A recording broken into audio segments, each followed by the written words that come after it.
Good day, ladies and gentlemen. Thank you so much for choosing to be part of our conversation today as we dive into making sense of our senseless political experiences and, of course, the agitation for a better Kenya by different people from different walks of life.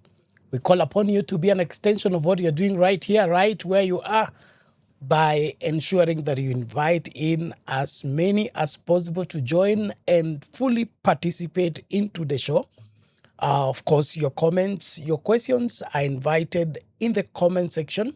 Please don't fail to express yourself. This is one show where your opinion matters. And of course, a better Kenya is for all of us. Well, to help us in the conversation is our guest who will introduce himself, of course, and let us know what he's up to in life. How are you, sir? I'm doing good. Welcome to the show. Thank you very much. Please give us your names and your business of life. Okay. Yeah. By name, I'm Bonuke Amos. I am a project manager. I do a bit of public speaking. And I am very passionate about governance and public accountability. Okay. Yeah. What does that public accountability entail? Well, for one, we need to understand what exactly the government is doing. Seeing that we are the sovereign people of Kenya, there has been a growing sense of disconnection between the political elite and the common mwananchi, that is myself and you here. There needs to be a consensus between what is happening up there and the significance to us down here. Okay. Yeah. What do you think is the cause of the disconnect between these two levels of relationships? Well, I wouldn't want to say that the political elite is out of touch, which to some degree they are. But the common problem here and the biggest problem is we elect representatives. So by virtue of the fact that there is a word represent in there, it means they're supposed to represent our interests. But funny enough, when they get there, it looks like it's the other way around. When they came to us in the first place, they were trying to entice us and to convince us to give them our votes.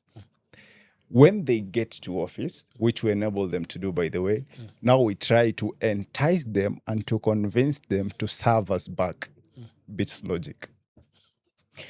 So, what exactly happens? Is there a metamorphosis that takes place when somebody joins parliament or wherever representation house? Well, I think when they get there, they may be exposed to resources, and the aspect of personal greed comes in, and the person will want to get as much as they want to themselves, and then whatever remains is what we get. Basically, they are doing the bare minimum for us, and the better part of the majority goes to them.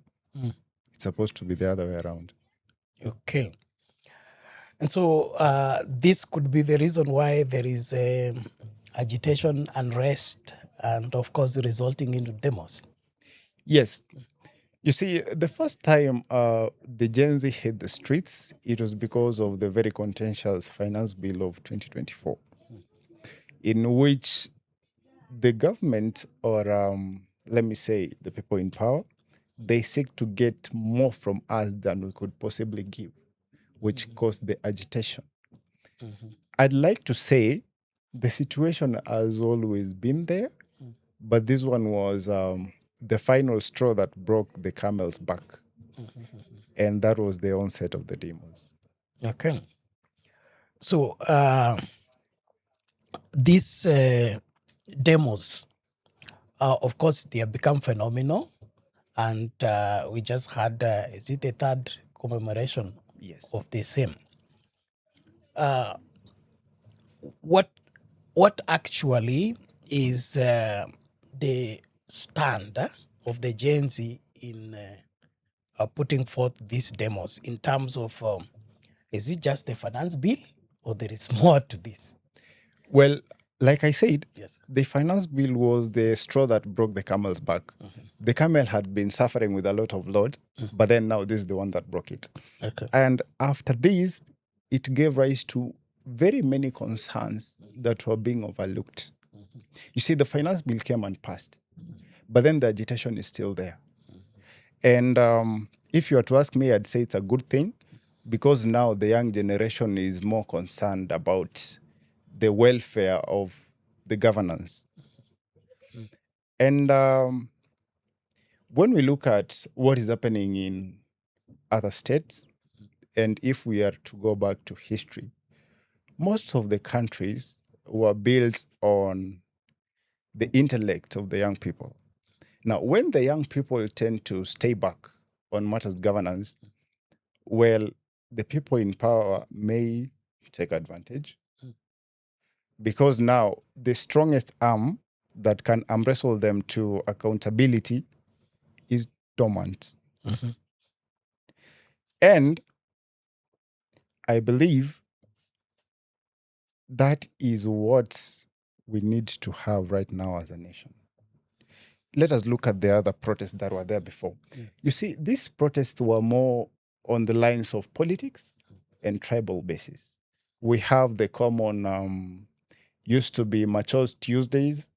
Those were the very popular demos for Raila. We had the Masufuria thing. Honestly, I don't really understand what the Masufuria thing was about because I was in school that time and I was not so much into the politics thing. Okay. But then now, I'm starting to see where the problem is.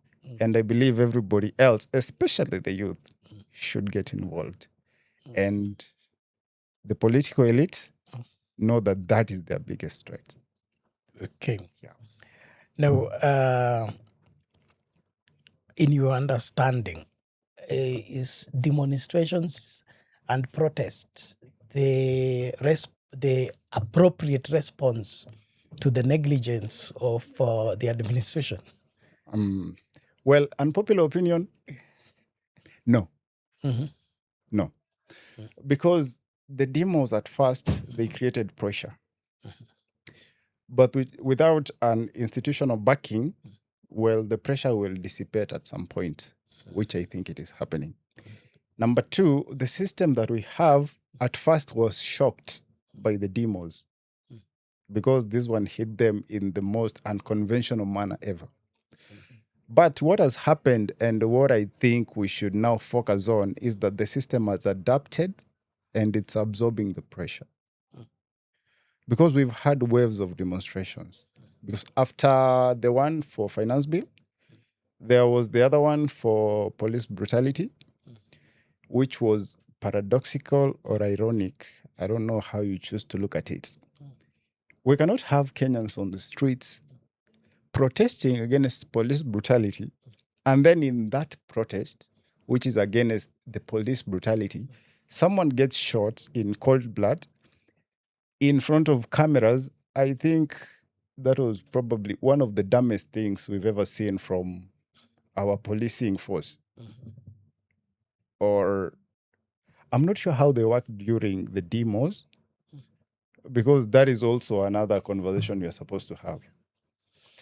Is okay, from that view, we have, we could say, the animal farm. All animals are equal, but some animals are more equal than others. We seem to have a clique of people in this country who have no regard for law because they deem themselves to be above the law. And when it comes to shooting somebody, there is some level of impunity that the police are acting with. Yes. And then, of course, when that becomes law or becomes a norm, it now crystallizes and we are now forced to accept it as normal. Yes. Speaking of impunity, we had the commemoration of the Gen Z demos last week on Thursday. Apparently, the president has been heard praising the demos as one of the most peaceful. But was it really a demonstration? Because we are supposed to come out and just commemorate what happened. But what we see on the street is a fleet of police vehicles, more of like a military parade. Now, I wouldn't call that a demo, but more of like a show of power, or whatever the goal for that was, they achieved it. If it is scaring people, they got it right. And this is where the problem lies. Look at the African countries, our neighbors. They are more of like in a military state because you cannot speak against the government. Now, we choose to look at ourselves as the Kenyan people, as a people who have a democracy which is progressive. But with the current trend, especially what we saw last week, it's like we're going back in time. What is the danger of me expressing myself? And why do I have to be escorted by a fleet of like, I don't know, 10 police vehicles? If you had to ask me, that was a waste of police public resources, especially with the price of fuel. It is, I think, a legal requirement for police to provide security. Not with 10 For- vehicles. Without people in the streets, that is. Who are they? But all indicators show that the police did not come in the street for the interests of the people. They came in the street for the interest of the government. And it's all clear. The government is afraid of people gathering in masses. That's why we had the parliament barricaded and certain roads blocked and people regulated. There are people who are blocked from entering the city. Yes. Vehicles were blocked from entering the city. So that cannot be deemed as peaceful demos. We didn't even have the demos themselves, not because people did not come out or people were afraid to come out. People were blocked from attending a peaceful demonstration. And in my analysis, the demos were successful because the whole country economy came to a standstill. And that's part of the reason for the agitation. But that aside, the Gen Z demonstrations, did they achieve what they were going for, or they were sabotaged, in your opinion? Well, partly. The victory was short lived. We may have won the battle, but we've not won the war. Because, yes, the finance bill may have been shelved, but then we come to realize that 5 months later, using the tax laws, some of the things that we were very against were later on passed. So basically, it was like a game of waiting for the agitation to settle down, and then they can do whatever they want. So did we win? In a sense, we did, but just the battle. Because now there have been a lot of visibility of the youth, which is a step in the positive direction, but not the goal. Okay. So how has the demos, beside succeeding in the shelving of the bill that was contentious, what deeper message has the demos sent to the political class so far? Well, I think the biggest message here is that the class of people that has been overlooked in governance for the biggest time is becoming a threat to the people in power. And I think right now it is trying to be managed. The government is trying to manage the youth, if you were to ask me. We have the likes of this outspoken youth. I don't want to mention them, but we can speak of, okay, no, I will not mention names. But we see them on television every day. At first, they were okay. It was like we were on the same boat. But then at some point, they started singing the narrative of the people in power. Now there is a pro one-term team, there is a pro two-term team. If you were to ask me, one term, two term, no term, half term, all that doesn't really matter. The problem is systematic, and that is where we need to focus. Okay. When you say the government is trying to manage the youth, what does that mean? Manage in what sense? Well, there was the idea of the Hustler Fund thing. That was supposed to be one of them. Of course, it's supposed to be empowering. But if you were to ask me, I do not even know a guy who knows a guy who got the Hustler Fund. Not, what was it? The Talanta Hella. The 22K thing, which one was it? It's not Hustler Fund. Something Nyota. Nyota Fund, that one. Yes. I do not know of somebody who knows somebody That got the Nyota. who got the funds. Which begs the question, what was the criteria for disbursements of those funds? And according to some sources, that was a project by World Bank. I don't know at what point it got politicized and it looked like an initiative from the government. Are you saying that the government is attempting to buy the silence of the young people by those incentives and funding? Yes, in a way. Yeah.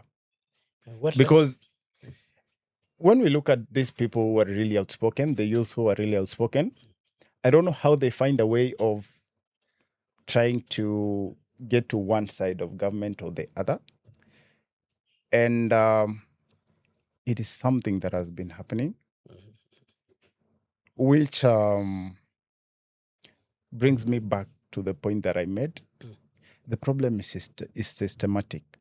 We can go behind whatever side we want. Personally, if you were to ask me if I'm a pro one-term or two-term guy, that is for later to decide. But right now, regardless of what camp you are on, the system is the problem. Even if the one-term brigade or the two-term brigade were to assume the next government, if the system is still flawed, then we will be dealing with the same problems. And here is something that everybody knows, but chooses to ignore. If you choose to do the same thing over and over again, expecting different results, then you are in the category of those people who are considered mentally unstable. Because, yes, we can buy the narratives, but then if the system is rotten, whoever gets there will also share in the part of the rot of the system. And then we will get back to the old problems. Okay, in your opinion, what is wrong with the system? Yes. Thank you for asking. Yes. What is wrong with the system? Not a lot. Not a lot. According to the Constitution, it is quite sane. But then there are some loopholes. Like, number one, even before we start pointing fingers at the people who are in government, how did they get there? There needs to be some form of a net that will see who will get to that point. Then, if they've passed the first stage of screening and they still have to have the rot with them when they go to government, then we can deal with that. But for now, the system has to be created in a way that most of the people who have showcased the attributes of bad governance will not qualify. It is what the Chief Justice said the other day, that these people who are financing demos should be banned from vying in the next election. That is one way to look at it. Of course, that one is very clear, but then the major problem of the Kenyan people right now, the major one is corruption. And if we can put our heads together to fight corruption and bad governance, then I think we'll have solved 60, if not 70% of the Kenyan problem with the system, not the ballot. So You talked about loopholes. Yes. What are these loopholes? If we can list some, so that we we know what we are dealing with, because system is very wide. Yes. Let me use the biggest elephant in the room, corruption cases. We know of people who are in office right now that have been attached or linked to corruption cases. Now, according to the Constitution, once you have been charged and you have not been proven guilty beyond reasonable doubt, then you are presumed to be innocent. And that is what many people are riding on. Number two, there is the idea of the appeals. When we look at corruption cases, we have some that have gone to the excess of 5 to 7 years. These people were once convicted, but then they are still in office controlling public resources. Why is that the case? What we are supposed to adopt is a system that automatically decouples this individual from public resources once you've been accused. Or we can even make it better. Once you've been red flagged by the Auditor General, that is enough grounds for you to be suspended from whatever public office you are currently in. If all goes well and you are proven innocent, then you can always be reimbursed for the time that you are out. But how many corruption cases do we know that have ended in a clear verdict of innocent? Let me run some figures here. In the financial year 24-25, according to the reports, government lost somewhere between 22 and 26 billion in corruption. That is what is recorded. Now, the EACC, after conviction and the entire process, was able to recover just 3.6 billion out of the 22, which is the one that was reported. Yes. This is like 15 cents to the shilling of every corruption case that is clawed back. So we are losing a lot. And then we are relying on a justice system that can drag these cases for 5-10 years until this person is supposed to be proven innocent or guilty. But within this entire time, they can still run for office, control more resources, and probably steal more resources. Is that the system that we want to take to the next government? Are we really helping? So, is this a weakness of the law, or the negligence of the same? I wouldn't say it's a weakness of the law per se. There are very many characters that are in play here. But I think what we should do is remove human intervention as much as possible in the system, Okay. such that it is somewhat automatic. Like when you press a switch, the light comes on. When you are red flagged for corruption, you are automatically suspended, irregardless of how the case will go or how long it will go. First of all, you've been suspected of misusing our resources as the taxpayers. The best thing you can do for us is to stay away from our other resources Okay. while we continue to figure out if you really took our resources or not. It is like me giving you my money, then you misuse my money. Say I gave you 100 shillings. You were supposed to get me something that is worth about 100 shillings. You go treat yourself to 80, 70 shillings, then you give me something for 20 bob.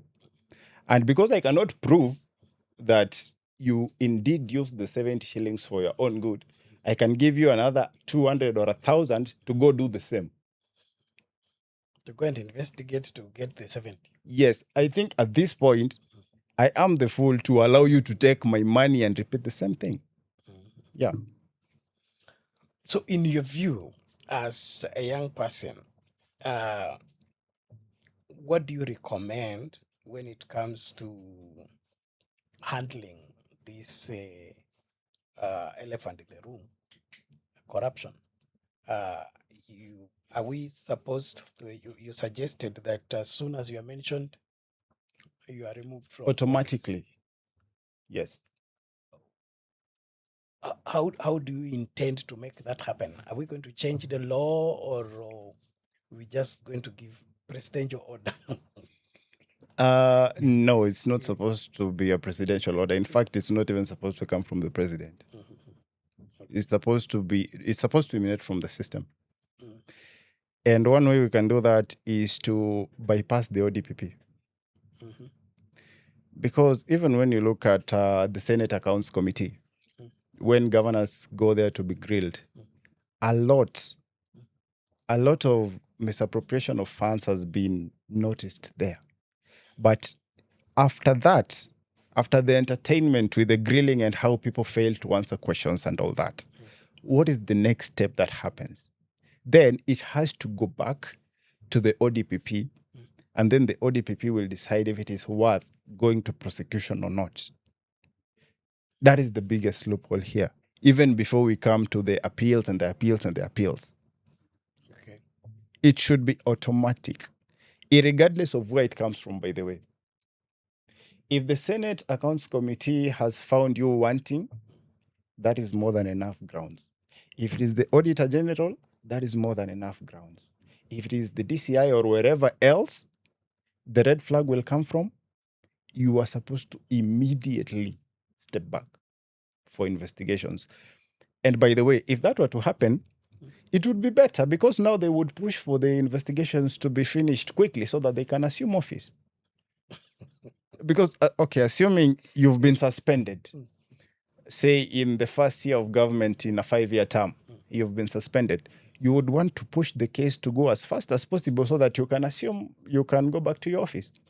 But then if you decide to do it like it is happening right now, 5 years, 7 years, 10 years, then you'll just remain suspended. Don't go near any public office. Just stay suspended. Take your time. Okay. Yeah. An interesting one. But lifting from that one now, are you in any way suggesting that the Office of Director of Public Prosecution is an facilitator of corruption? That's a good one. I wouldn't give a direct answer to that one, but it is a weak link in the chain in this fight. Yeah. I don't want to get you off the hook on that one. No? Okay. In the sense that, are you suggesting that this director or the Office of the Director of Public Prosecution can easily be manipulated by the corrupt to dismiss cases that are yet to be submitted to the judiciary? Well, there are some cases which have been submitted and withdrawn without clear documentation of the reason for withdrawing the cases. Until they can explain why they did that, I will still consider them a weak link. Okay. Yeah. Now, I would call us on this avenue of legislation. The very people we want to tighten the law so that it's able to control maybe the spiraling of corruption, they seem to be the best beneficiary of the same corruption. Are we not waiting for apples to fall under the mango tree? Not really. But then, yeah, there's also need for some degree of independence for these institutions. Okay. Like the EACC, for example. Where do they get their funding? From the budget. From the budget? Yes. Okay. The judiciary, of course, they are allocated in the budget, right? Yes. Is that really implemented down to the letter? In what sense? This is the biggest question here. in order for these institutions to be independent, they need to have their financial independence. They don't need to wait for a signature from somewhere so that they can get the resources. Well, what we are suggesting has been around for a while. Yeah. And I remember even when we were drumming up for the new constitution, there were lobbyings to ensure that the people appointed in those commissions should be independent. And one way to make them independent is to make sure that their salary is big enough. Two, they have security of tenure so that they will not be manipulated or hounded out of office. We are 15 years in the new constitution. We are still having the same problem. So, in my opinion, the problem cannot be funding. Well, we can talk about separation of powers. Yes. But before we get to that, there was this thing that happened when this new government got into office. There were some judges that had gone through the due process, but they are not been, should I call it, they are not been approved or something? Cleared. So what really is the independence factor if you can go through an entire process to get somewhere, but then ultimately for you to get there, it depends on somebody's signature? In a normal system, I'm assuming that there are no faults. Signatures are checkpoints and are necessary. Necessary in the sense that if you are you've been accused and you've been assessed by the tribunal, okay, and the tribunal has cleared you, if the tribunal signature is not final, okay, it will give provision for the next desk to check what the tribunal did, and in case there are some areas where the tribunal did not put in consideration, the second signature will be able to arrest the situation. So getting a signature, in my opinion, is not a problem if it is done for the good of the masses. It will only be a problem where, for example, like the Uhuru Kenyatta administration, some judges are cleared of corruption accusation.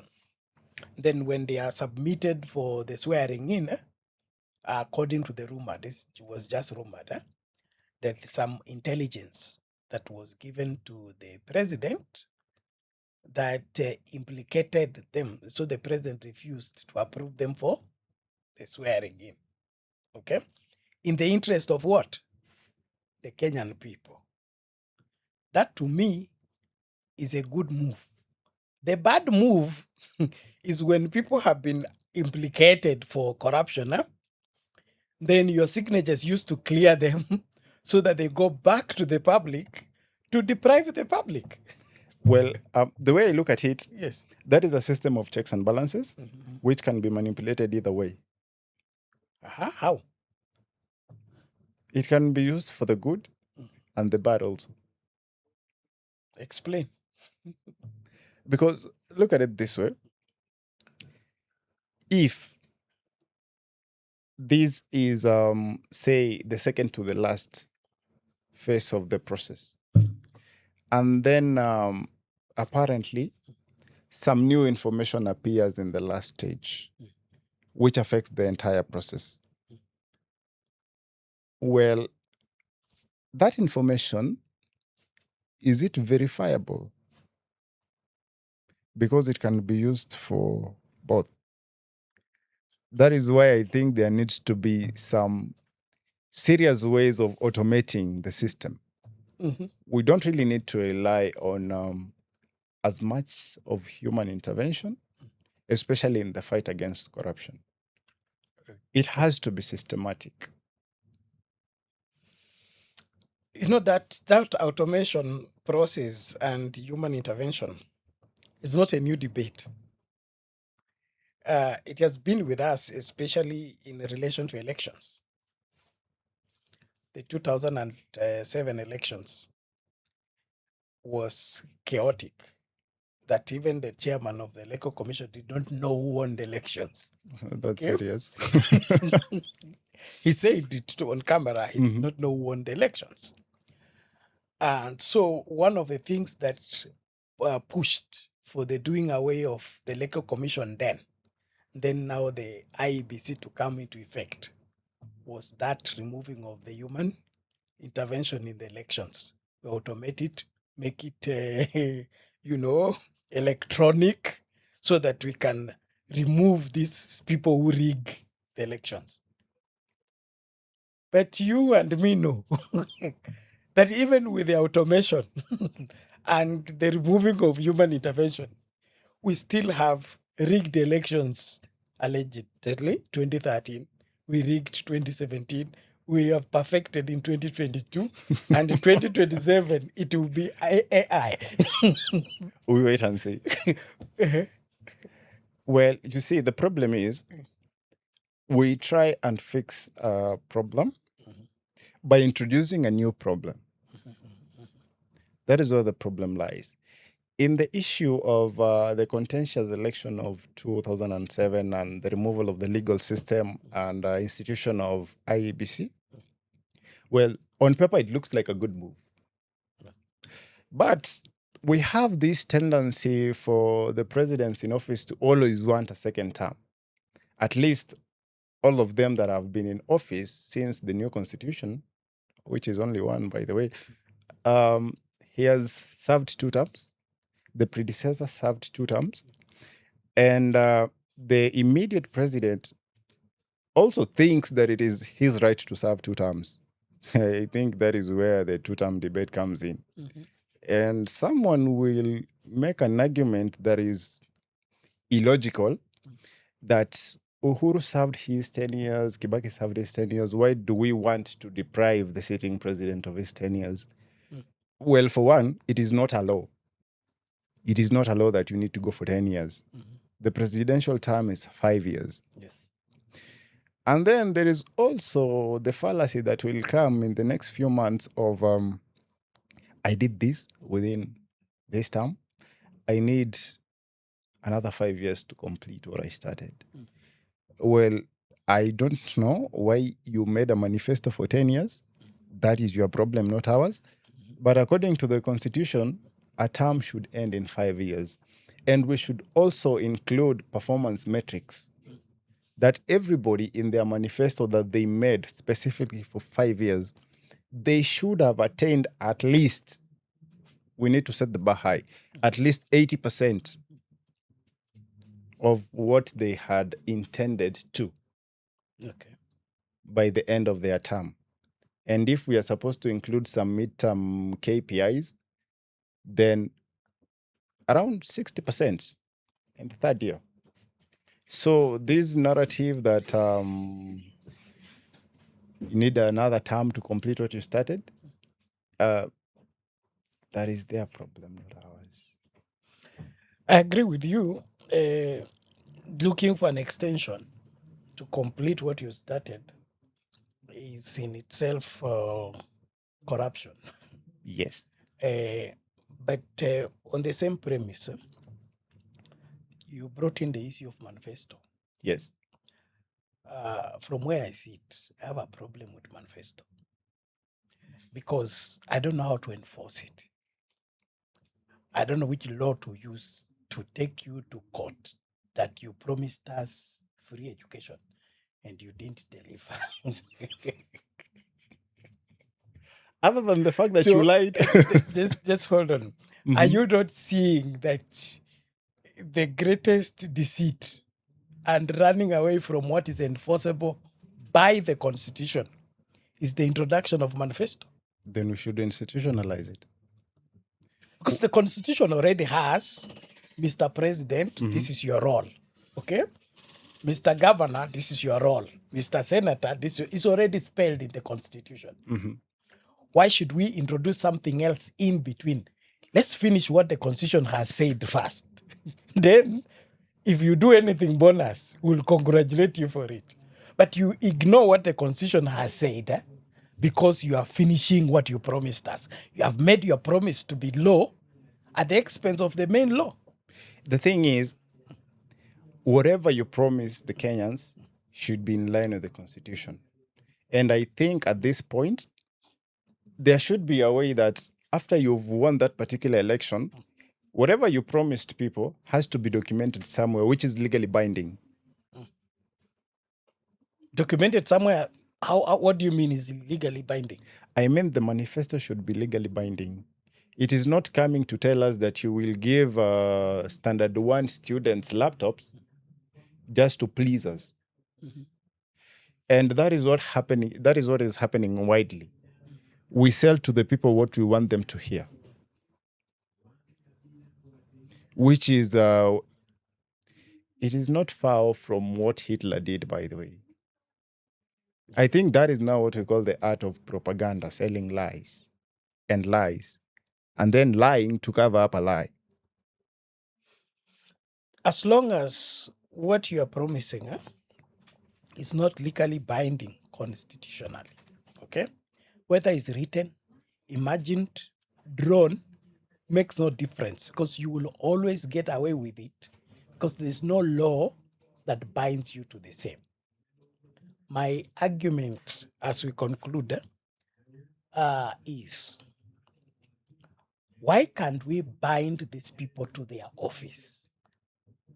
Mr. President, your number one role is to be a symbol of national unity. Number 2 role is to secure the safety of Kenyans. Make sure that there is health care for Kenyans. There is education for Kenyans. There is food for Kenyans.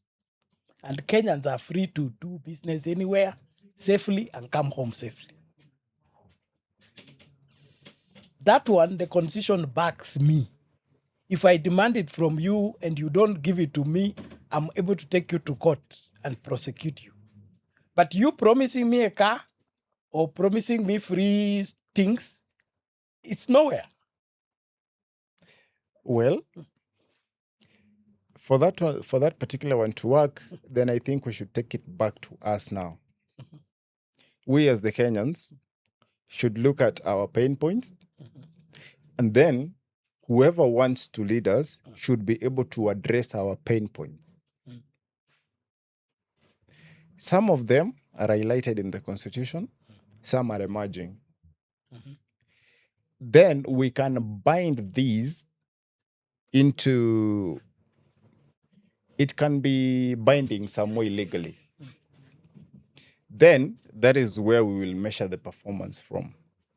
We told you this and this and this and this. The Constitution provides for this and this and this and this. You need to meet both. You need to perform in both. Okay, we make them binding. If we have not caught you for what is already binding, okay, why should we add you something and make it binding? Exactly. Are we not in even shooting ourselves in the foot? Because Jesus said, if you're not faithful in the little, you will not be faithful in much. And if you are faithful in the little, you will be faithful in much. So how you treat the existing will point to us how you will treat the coming one. Very nice. Which brings me back now to something which I think should be more of like an amendment. And this is the qualifiers to run for office. We will check on your track record, what you've delivered, where you've gone against the law, how many times you've gone against the law, and if you fall short, then automatically you are disqualified. Okay. That is the first step. Before we start dealing with you when you have power, and they have done a good job of showing us that when they get to power, they can get away with almost anything. So our biggest role right now is to prevent them from securing that power. Okay. Then from there, we will cross that bridge when we get there. So we must land. But before that, you talked about our neighbors. Yeah. Especially, we can just name them Tanzania and Uganda. They seem to be keen on portraying to the rest of the world that social media is an enemy of government. What is your take on the same? And do you think social media is going to determine the direction of the elections? In a huge way, yes. Because most of the civic engagements and civic education are channeled through social media. Now, if the education that is being channeled through social media is going against the wants of some elite who are controlling the power, and if this education is going to put them in a position that they may lose that power, of course, they will try their best to try and limit that. That is what I don't think Tanzania tried. They succeeded. And that is also the same thing that happened in Uganda. They had an election this year in January. Well, apparently, according to them, the cause of the internet blackout is a ship hit some fiber optic cables in Indian Ocean. Only during the elections? Yes, I choose to believe those fiber optic cables are not far away from the ones that serve Kenya. So if there was supposed to be an internet shutdown there, it should have started here. But then what happens in the darkness is the point of concern. And what I pray that we never get to at any point as Kenyans. Because basically it is hiding from the rest of the world the atrocities that the people in power are willing to commit in order to consolidate and remain in that power. Okay. Social media is not an enemy. If anything, if you were to ask me, the son of the president of Uganda, General Muhoozi, is more of like a content creator nowadays because most of the things he says is outrageous. I think the last time he claimed that he can open the Strait of Hormuz, I'd like for him to do that if he can. And for Tanzania as well, actually, they failed because we could see most of what happened there. Okay. If you want to hide from the rest of the world that you've imprisoned your key opponent, and then you do not even win by 100%, that was ridiculous. Your opponent is in jail and you still get 97%, that's a failure. Was there even an election? If there was an election, that is. Now, I don't think that can happen in Kenya, but social media has been attacked, and the media houses also. Okay. If you say that can't happen in Kenya, are you not seeing telltale signs that there is an attempt towards that? Remember the Gen Z demos, when they were at the peak, there was a sanction to ban live streaming and live broadcast of the happenings. And some media houses were actually switched off. That's in Kenya. I think it will remain an attempt because with the mentality of Kenyans, if you happen to do that, it's more of like now provoking the people. You should at least, however bad you are, try to maintain some level of transparency. Because I don't want to actually, this is just me speaking. I don't know. I don't know what will happen if Kenya goes to total Darkness. Social media blackout and media darkness. I don't know what will happen. But judging from what has happened to our neighbors, it won't be good. We should not get there. The interests of the many should have some say here. Okay. It should be sovereign, but the sovereignty of the people is like a joke nowadays. Those people I think that will be their political downfall if they ever attempt that. No, this is a conversation that cannot end. Yes. Therefore, we're going to finish it like an African folk song. But would want you to assure our audience that you will be available again. We pick from where we have left to go further and, of course, be able to educate Kenyans on their civic rights and responsibility. So I'll give you a minute to address us, and then from there we can call it a day.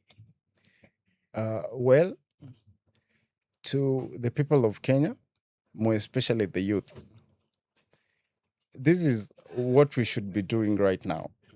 We should not be looking for a seat on the table. I think we should build the table from the ground up. We can always go for those elective seats, as most youths have shown interest in. And those positions are not a lot. They are not a lot. What I would advise a vast majority of the youth to do, let us go into policy reforms. Let us create a permanent solution to the permanent problem of bad governance and public accountability. That's how I'd finished. Okay. Thank you so much for making time to speak to us. You're welcome. I will look forward to engaging you further. Ladies and gentlemen, that is what we had for you today. And I believe there are questions arising from the conversation. Please make sure that you share them with us and we'll be able to respond to them appropriately. More than that, remember, it's only when you take responsibility that you can provide leadership. Our country requires you to take your position serious, do the right thing for the good of everyone in our country. Let's meet in the next show. God bless you.